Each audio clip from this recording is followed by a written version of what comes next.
আচ্ছা, তোমরা স্বপ্ন দেখো তো, তাই না? আসলে স্বপ্ন তো সবাই দেখে। আমি খুব বেশি কিসের স্বপ্ন দেখি জানো? ঝরনার স্বপ্ন।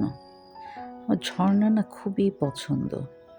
আমি কল্পনা করতে পছন্দ করি যে ঝরনার পাশে বসে আছি, পানি ধরছি, পাথরে বসে আছি, পাথরের উপর থেকে পা ডুবাচ্ছি, পানি নিয়ে খেলছি, ছোট ছোট রঙিন মাছ এখানে সেখানে দৌড়াচ্ছে। আমি কিন্তু জাফলংয়ে গিয়েছিলাম। সেখানে ঝর্ণা দেখেছি, পাথর, পানি, ঝর্ণা থেকে কিভাবে পানিগুলি নেমে আসে। এত সুন্দর! প্রকৃতির কাছে আসলে সবার যাওয়া উচিত আমাদের। তোমরা কে কে কোথায় গিয়েছো, দেশে বিদেশে ঝর্ণা দেখেছো, অবশ্যই আমাকে বলবে। ঝর্ণা থেকে পানিগুলি পড়ার পরে যেরকম প্রপাতের সৃষ্টি হয় বা যেরকম একটা ছোট নদীর মতো সৃষ্টি হয়, তৈরি হয়, সেটাকে কি বলে জানো? আমাদের দেশের পাহাড়ের লোকেরা তারা সেটাকে বলে ঝিরি। পাহাড়ে যারা থাকে, পাহাড়ের মানুষরা সবসময় ঝিরি থেকে পানি আনে, কারণ তারা মনে করে যে ঝর্ণা থেকে যে তৈরি হওয়া পানির যে স্রোত, সেখানের পানিটা একদম পরিষ্কার হয়, সেখানে কোনো রকম ময়লা বা জীবাণু থাকতে পারে না। তো তারা সেই ঝিরি থেকে পানি এনে পানি খায়। আচ্ছা, তোমাদের সাথে গল্প করতে করতে অনেকখানি ছবি এঁকে ফেলেছি। দেখো, ঝর্ণা এঁকেছি, প্রথমে অনেক পাথর দিয়েছি আমি, বিভিন্ন শেপের, বিভিন্ন সাইজের পাথর, বড় ছোট, এত মেপে ঝুপে তোমাদের রাখতে হবে না। পাথরগুলি দেওয়ার পর পানিটা উপর থেকে কীভাবে পড়ছে। তারপর ঝর্ণার সামনে একটা বক আঁকতে ইচ্ছা করলো আমার।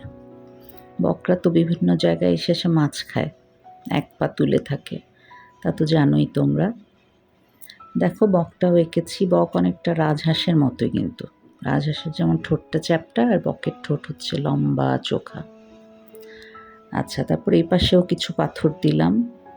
আমি তোমাদের ছোট ছোট করে সিনারি এঁকে দেখাই, কারণ বেশি কিছু আঁকলে তোমাদের আবার খুব টাফ মনে হবে, এই জন্যে।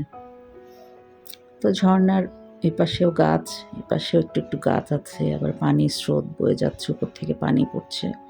এটা একটা ছোট ঝর্ণা, তো বড় ঝর্ণা না। পানিগুলি নিচে পড়ছে। তারপর যেটা করব জানোই তো, মার্কার দিয়ে ব্ল্যাক বর্ডার। এই ভিডিওটা একটু বেশি বড় হয়ে গেছে, কারণ ড্রয়িং, তারপর হচ্ছে মার্কারের কাজ, তারপর কালারটাও দেখিয়েছি আমি। তো মার্কার দিয়ে পুরো পাথরগুলি এঁকে নাও।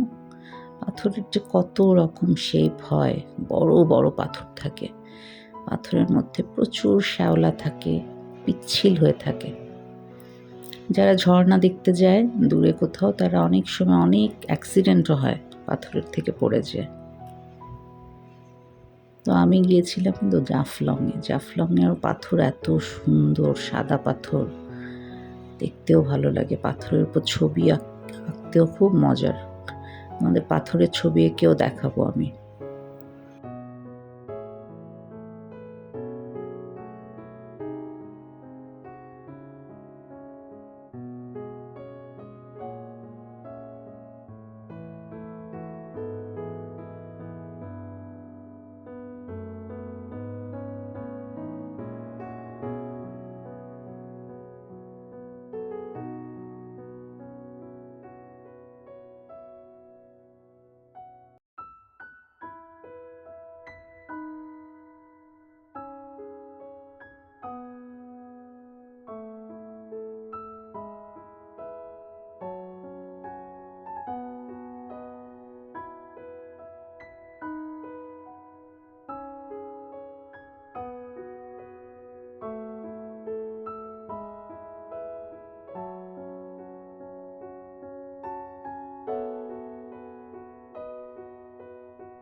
তো এই তো হয়ে গেল, ছবি এঁকে ফেললাম, বর্ডারও দিয়ে দিলাম। তো কালার করছি, যে অয়েল প্যাস্টেল কালার করব আমি। তো প্যাস্টেলে প্রথমে আকাশ দিলে একটু ভালো হতো, বাট ঝর্ণাটাই আগে করছি। ঝর্ণাটা আগে করে ফেলো, লাইট ডার্ক শেডের ব্লু, ব্লু কালার দাও, হালকা নীল, গাঢ় নীল, একটা শেড তৈরি করতে হবে। সুন্দর করে এভাবে আস্তে আস্তে ঝর্ণার স্পিড, মানে ঝর্ণার জোরে জোরে পড়ছে যে পানি, সেটার বোঝানোর জন্য সেভাবেই তোমাদের কালারটা করতে হবে। মানে যেখানে যেই ধরনের টেক্সচার বোঝানো উচিত সেখানে সেভাবেই কালার করলে ওটা ফিল পাবে তোমরা। মানে পানি যেভাবে পড়ছে ঠিক সেভাবেই যদি কালার করো তাহলে ওটার ফিল করতে পারবে যে ঝর্ণার পানি পড়ছে।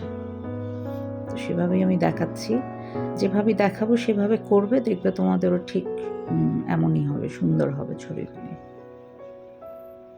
তো পানি যে পাশে পাশে একটু ছেটা ছেটা লাগছে, এটা পানি, ঝর্ণা যখন পানি পড়ে বিভিন্ন দিকে পানি ছিটায়। পাথরের নিচগুলি একটু ডার্ক হবে, কারণ পাথরটা একটা ওয়েট জিনিস, ভারী জিনিস, তাই পাথরের শেডও পড়েছে, নিচে একটু ডার্ক কালার হবে। আর উপরের পাথরগুলি যেগুলো সামনে লাইট থাকবে, একটু বিভিন্ন শেডের পাথর হয়, একটু অ্যাশ, একটু ব্রাউন, একটু ইয়েলো অখর, বিভিন্ন কালারের পাথর হয়। তো করতে থাকো, দেখতে থাকো, আমি করছি।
আচ্ছা, বকটা তো সাদাই হয়, তারপরে আমি একটু হালকা অরেঞ্জের একটু কমলা রঙের শেড দিয়ে দিলাম ছবিটা কালারফুল লাগার জন্য।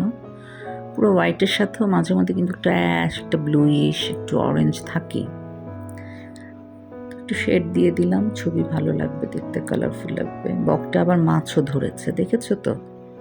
কারণ বক পানিতে নামেই মাছ খেতে, যখন খিদা লাগে পানিতে এসে ওরা বড় বড় ঠোঁট দিয়ে মাছ ধরে ফেলে, ছোট ছোট মাছ খায়।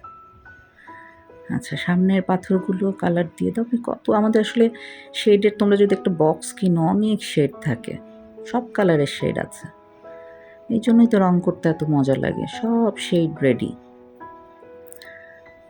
তো ফ্লাওয়ারও দিয়েছি কতগুলি, দেখেছো? ফুলও আছে। যতই তোমরা কালারফুল করবে ছবিগুলি তত দেখতে বেশি ভালো লাগবে। কালার করতে থাকো আমার সাথে।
ব্যাস, আকাশটাও কালার হয়ে গেল। এখন আমার না খুব একটা জিনিস দিতে ইচ্ছা করছিল। এই যে, বলো তো কি দিতে যাচ্ছি? বেনি আস হ ক লা মানে কি বলো? এই তো বুঝতে পেরেছ। আমার খুব রংধনু দিতে ইচ্ছা করছিল, কারণ ঝর্ণা যখন দূরে ঝর্ণার ওখানে না আমি দেখেছি যে একটা রংধনু হয়, রংধনু দেখা যায়। তো ভাবলাম একটা রংধনু এঁকে দিই। আর রংধনুতে কয়টা রং থাকে সবাই জানো, 7টা রং। 7টা রং কি কি? বে নি আ স হ ক লা, মানে বেগুনি, নীল, আসমানি, সবুজ, হলুদ, কমলা, লাল। তো ভাবলাম একটু রং দিয়ে সরাসরি করে ফেলি, তোমরাও করে দেখতে ছবিটা আরও কালারফুল লাগছে। দেখো, একদম শেষে লাল দিলাম। মানে ছবিটা দেখে না আমারই ভাল লাগছিল, মনে হচ্ছিল আমি ওখানে চলে যাই, পাথরের উপর বসে রংধনু দেখি, ফুল ধরি, মাছ ধরি। মানে আমি যখন ছবি আঁকি আমার মনে হয় কি আমি ছবিটার মধ্যে ঢুকে যেতে পারতাম। ছোটোবেলায় জানো আমি কার্টুন দেখতাম, যখন মিনা কার্টুন বা অন্য যে কোনো কার্টুন, আমার খুব কার্টুনের মধ্যে ঢুকে যেতে ইচ্ছে করতো। কার্টুনের বাড়ি ঘরগুলো এত ক্লিন লাগতো, এত সুন্দর লাগতো, মানে আমার মনে হতো কি জিনিস আমি ঢুকে যেতে পারতাম ওখানে। আমি খুব স্বপ্নের দুনিয়ায় থাকতাম।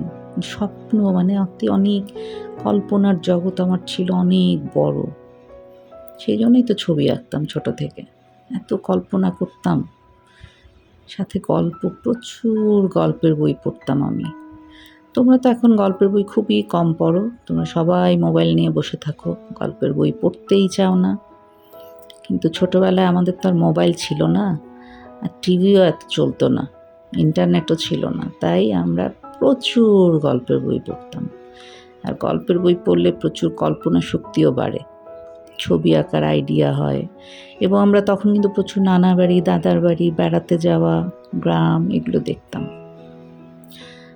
তো এই যে হয়ে গেল আমার ছবি রংধনু। আচ্ছা, এইটা যদি কোনো কম্পিটিশন, আর্ট কম্পিটিশনে আঁকতে পারো, বা স্কুলে যদি বলে ঝর্ণার দৃশ্য বা রংধনুর দৃশ্য আঁকো, এটাও আঁকতে পারো। বা কোনো বকের দৃশ্য, বকসহ একটা দৃশ্য আঁকো যদি বলে, এটাও আঁকতে পারো। মানে এই দৃশ্যটা অনেক কিছুর সাথে যায়। পরে একটু কালো পাথরের মধ্যে দিয়ে একটু ডার্ক করে দিচ্ছি, কারণ পাথরের ভারী কী ভাব, মানে পাথর যে একটা ভারী জিনিস সেটা বোঝানোর জন্য এটা একটু করলাম। তোমরা না করলেও পারো, এত কোনো ইম্পর্টেন্ট না। এই তো হয়ে গেল, মাছটা একটু লাল রং দিয়ে দিলাম। ছবিটা কত কালারফুল হয়েছে, তাই না বন্ধুরা? তোমরাও এরকম করো, দেখে দেখে করো। আর তোমরা কি কি ড্রয়িং দেখতে চাও অবশ্যই আমাকে জানাবে। আমার চ্যানেলটা একদমই নতুন, জানি অনেকে দেখছো না, পরে হয়তো দেখবে আস্তে আস্তে। Easy art and stories. অবশ্যই আমাদের পাশে থাকবে, আমার সাবস্ক্রাইব করবে, লাইক, কমেন্ট, শেয়ার করবে। আমি আরও উৎসাহ পাবো এবং তোমাদের অনেক মজার মজার ছবি এঁকে দেখাবো। আল্লাহ হাফেজ।